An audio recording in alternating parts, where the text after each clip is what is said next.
Samsung's Galaxy S3 is one of the most successful Android smartphones ever, with over 40 million units sold. How does the new BlackBerry stack up against the Samsung heavyweight? Let's find out.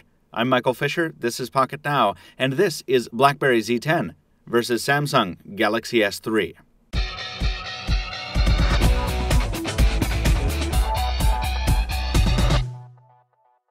Some caveats real quick. Our Galaxy S3 here is the version for Verizon Wireless, so it's packing a different set of guts than the international version. Also, the Galaxy S series runs Samsung's proprietary TouchWiz skin atop Android, so this comparison only applies to Samsung-built Android devices, most specifically, of course, the Galaxy S3. Now, just like yesterday's Lumia 920 comparison, we're going to compare these devices in terms of hardware, software, ecosystem, and camera. If you missed yesterday's video, avoid missing future ones. Subscribe and follow us in the links in the description down below. Jumping right into hardware, we'll go ahead and get specs out of the way first, so get out your notepads and your calculators. Our American Galaxy S3 here is packing the dual-core Qualcomm S4 running at 1.5 GHz and backed up by 2 GB of RAM, but most global versions use the quad-core Exynos processor and a single gig of RAM.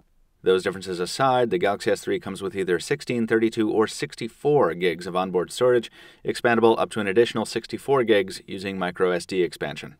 The situation on the Z10 is a little simpler. The version BlackBerry has announced, our unlocked variant here, sports a 1.5 GHz dual-core processor backed up by 2 gigs of RAM and 16 gigs of onboard storage. That's also expandable via microSD up to an additional 64 gigs of storage, and there's LTE on board here as well. With the exception of onboard storage, then, these two units are fairly well matched, but there are some rather visible differences. To start with, the 2100 mAh pack on the Galaxy S3 is significantly larger than the 1800 mAh battery on the BlackBerry. Fortunately, both are removable for quick swapping. The displays are fundamentally different as well. The Galaxy S3's 4.8-inch Super AMOLED panel dwarfs the BlackBerry's 4.2-inch LCD, and it delivers more saturated colors and deeper blacks. The BlackBerry's screen, though, offers higher pixel density, a higher resolution overall, and depending on your own personal hardware build, it's more manageable with one hand. It's not shielded by Gorilla Glass due to its so-called touch-on-lens display technology, but it is sunk ever so slightly below the bezel. Hopefully, that'll provide some protection against drops.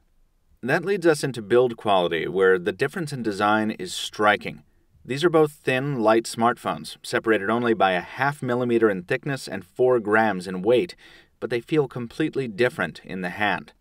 The Galaxy S3, with its slick, smooth plastics and wide radius corners, feels and looks like the pebble Samsung intended, but compromises in the design, like this fake brushed metal border, give it a cheap appearance from some angles. The BlackBerry, by contrast, is a study in straight lines, aggressive right angles, and hard, unyielding plastics. The soft touch back cover is stippled and easy to grip.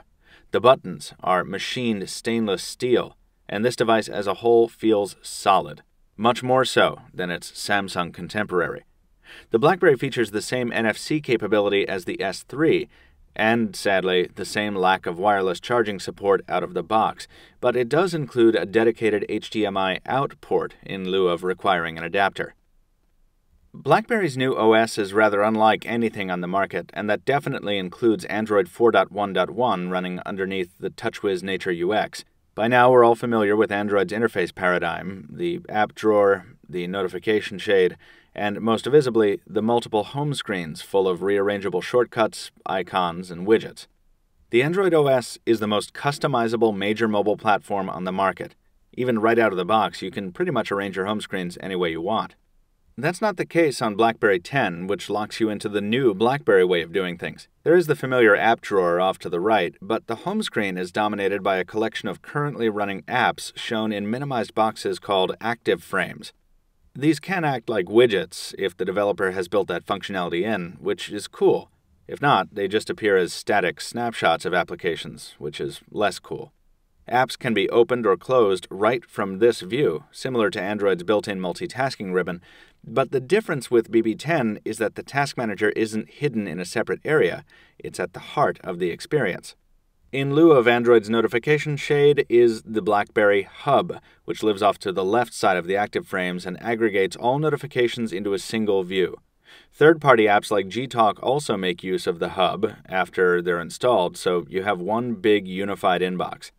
That's also true of Android's notification shade, and so is the ability to peek at messages while not leaving the app you're currently in, but the devices do it differently.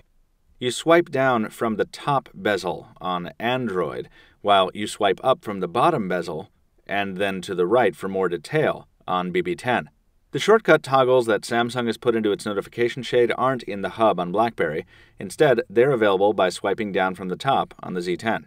That top swipe isn't confined to the home screen either. Executing it in an app usually calls up the app's menu or settings, and swiping left or right serves the function of a back key on the buttonless BlackBerry experience. Swiping up from the bottom always returns you to the home screen, and it also unlocks the device if you don't want to use the power standby key up top. And of course, there's the gesture-based keyboard, which allows you to flick words up into your document right from under your thumb. Sure, you can download any keyboard you want on an Android device, but BlackBerry really developed something special with its text input on the Z10. Overall, the platform's heavily gesture-based interface method takes longer to get used to, but after a while, it feels more fluid than using the Galaxy S3's back and menu keys and big clunky physical home button.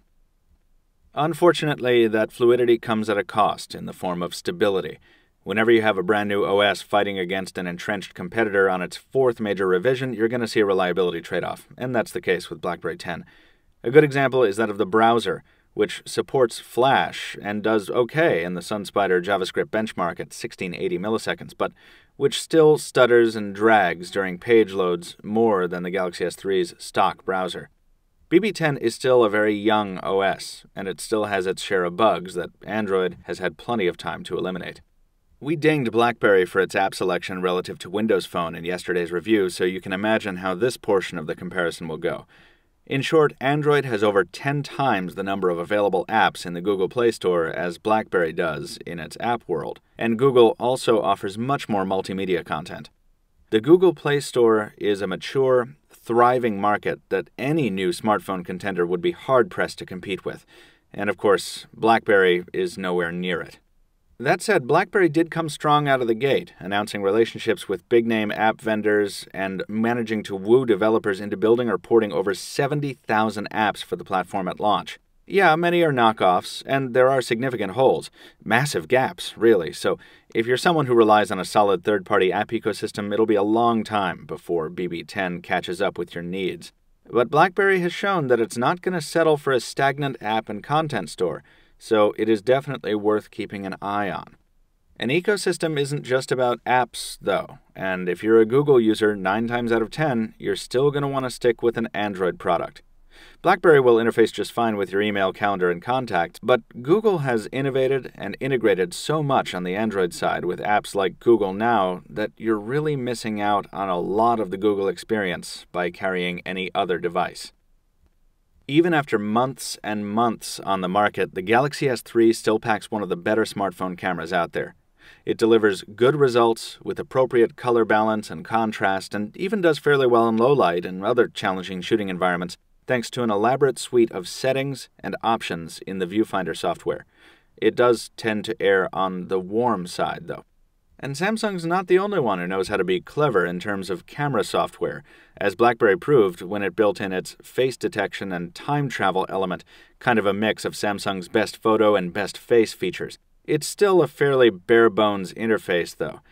The pictures the Z10 generates are also not that great compared to the SGS3. It tends to err on the cool side, and it's too aggressive with auto exposure and white balance. It loses a lot of detail on textures, and its capture area isn't as wide. In terms of 8-megapixel smartphone shooters, the Z10's isn't bad, per se, but we'd definitely prefer the SGS3's camera at our side if we were going to take a lot of photos. Watch for our BlackBerry Z10 video sample coming soon. While BlackBerry the company is part of the old guard, BlackBerry the smartphone, specifically the Z10, is the new kid on a block full of very seasoned players. If you're okay with that, and the bugs that come along with it, and you favor an excellent unified messaging experience and the corporate security features BlackBerry was built to excel at, the Z10 will suit you fine, while delivering a fresh new user experience to boot. If customization and stability is more your bag, with a rich ecosystem and the tightest Google integration available, Not to mention a very good camera and a solid software package overall, the Galaxy S3 running Android 4.1 will probably be the better fit. That's going to do it for this one, folks. Hope you enjoyed the video. If you did, throw us a like here on YouTube. Follow us in the links of the description down below. Stay tuned for our full BlackBerry Z10 review coming in the following days. And thanks for watching. We'll see you next time.